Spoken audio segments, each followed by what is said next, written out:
Après, je sais pas pourquoi c'est aussi tabou que ça en France. Il y a des pays où c'est absolument pas tabou, hein. Si on prend les États-Unis, que ce soit l'argent ou la sexualité, c'est pas aussi tabou qu'en France.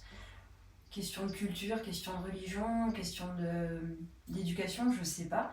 Mais n'empêche que je trouve que, et dans le couple, et dans le business, ça met un frein qui est vraiment important.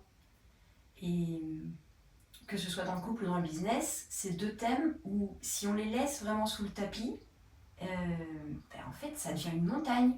Alors qu'à la base c'est juste normal, tant de parler d'argent dans le business que de parler de sexe dans un couple. Enfin oui, c'est juste normal quoi. Donc, Et parler de sexualité au travail aussi. C'est là aussi encore un bon job à faire où justement j'essaie de les sensibiliser là-dessus.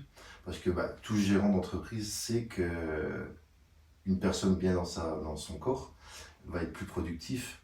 Et quand on sait, quand on regarde les chiffres, par exemple, il y a dans un couple sur quatre, il y en a un des deux qui n'est pas satisfait de sa vie sexuelle. Et si cette personne n'est pas satisfaite de sa vie sexuelle, ça veut dire que l'autre ne doit pas être satisfait de sa vie relationnelle et affective avec cette personne-là. Donc du coup, en sachant qu'il y a également encore pas mal de violences sexistes et sexuelles au milieu du travail, que 84% des adultères ont lieu au milieu du travail. Donc, ah oui, oui, oui. ah ouais.